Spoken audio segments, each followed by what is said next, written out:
Study point channel में आपका स्वागत है। आप देख रहे हैं कक्षा 10 के प्रश्नावली 1.3 वास्तविक संख्या के प्रश्न नंबर 3 दिया है कि सिद्ध कीजिए कि निम्नलिखित संख्याएं अपरिमेय है। ये जो दिया है बोलता है कि जो संख्या है यह क्या है, अपरिमेय संख्या है। तो इसको किस तरह से बनाएंगे, हम लोग लिखेंगे सॉल्यूशन। ठीक है, माना कि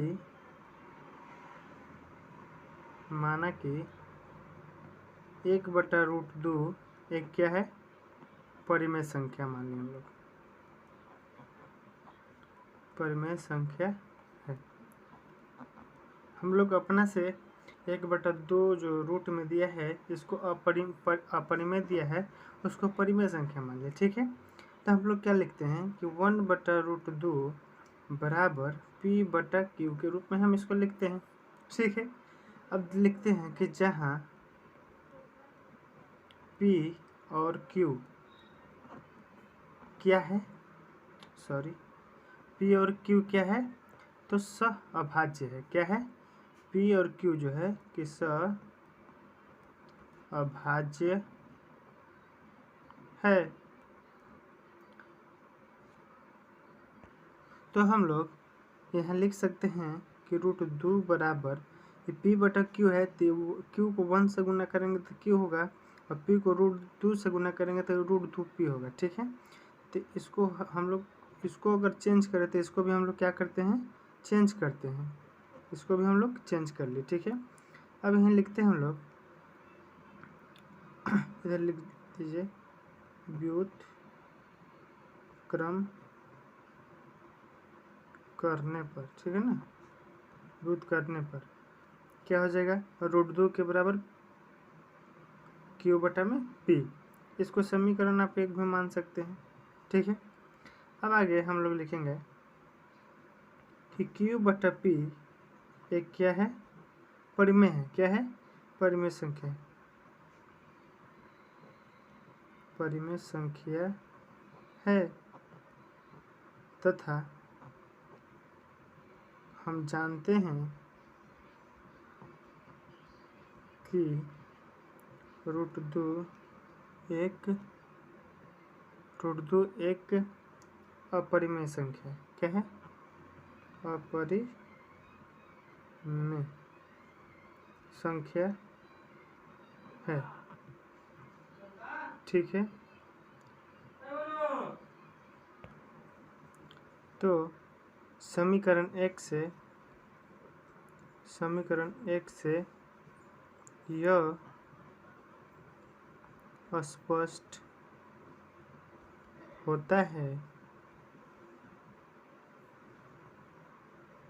कि हमारी मानी गई अवधारणा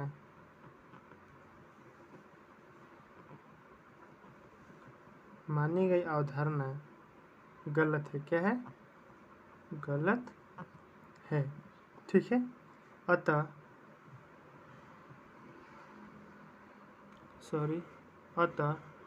इसको थोड़ा ऊपर कर लेते हैं हम लोग। अतः 1/√2 क्या है, एक अपरिमेय संख्या, अपरिमेय संख्या है। चलिए आगे देखते हैं हम लोग दूसरा प्रश्न है कि 7√5। इसमें भी हम लोग इसी तरह से मान लेंगे। माना कि 7√5 एक क्या है, परिमेय संख्या है। क्या मान लिया हम लोग, परिमेय संख्या है। ठीक है, ताकि हम लोग लिखेंगे 7√5 जो है, 7√5 बराबर p/q लिखेंगे जहाँ q 0 के बराबर नहीं है। ठीक है, q 0 के बराबर नहीं है। p और q क्या है, अभाज्य है,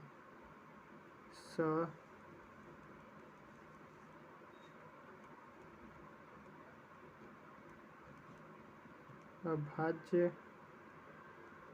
ठीक है,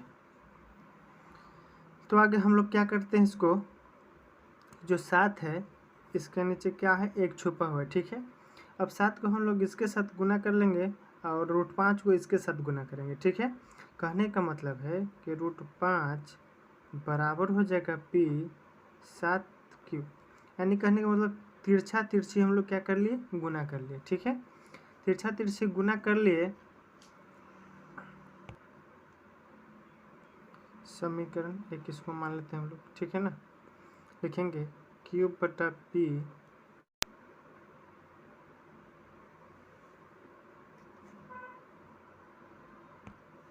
एक क्या है, परिमेय, परिमेय संख्या है तथा हम जानते हैं कि √5 क्या है, अपरिमेय संख्या है, अपरिमेय संख्या है। √5 क्या है, अपरिमेय संख्या है। ठीक है, समीकरण 1 से यह स्पष्ट होता है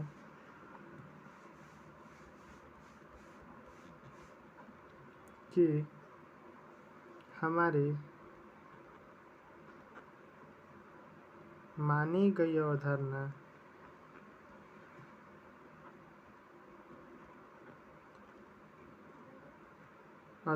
गलत है। क्या है, गलत है। अतः 7√5 एक क्या है,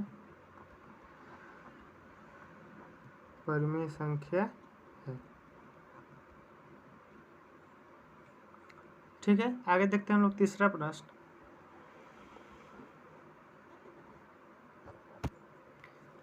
तो हम लोग वही लिखेंगे कि माना कि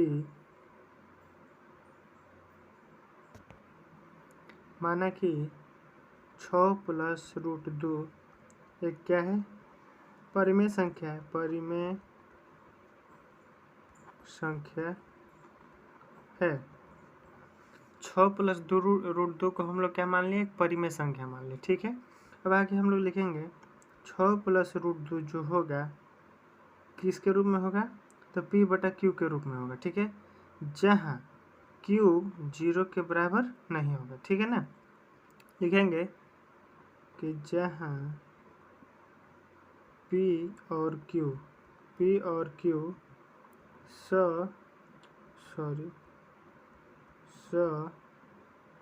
अभाज्य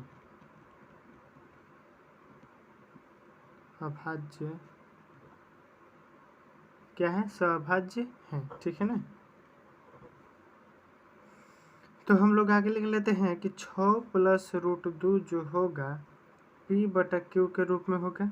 ठीक है, इस 6 को हम लोग इधर ले लाएंगे तो √2 के बराबर P/Q, ये प्लस में तो ध्यान के काम हो जाएगा माइनस में।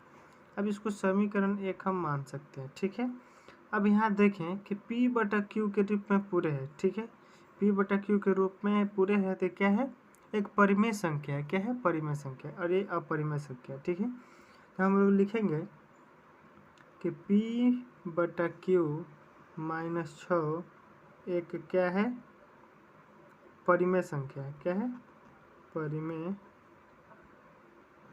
संख्या है तथा हम जानते हैं कि √2 एक क्या है, अपरिमेय संख्या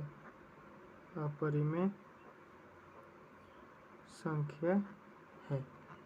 ठीक है, तो समीकरण 1 से यह स्पष्ट होता है स्पष्ट होता है कि समीकरण 1 से यह स्पष्ट होता है कि समीकरण 1 से स्पष्ट होता है कि हमारी मानी गई अवधारणा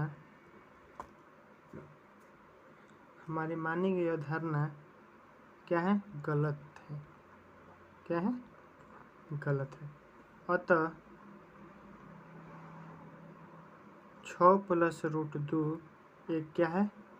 परिमेय संख्या है।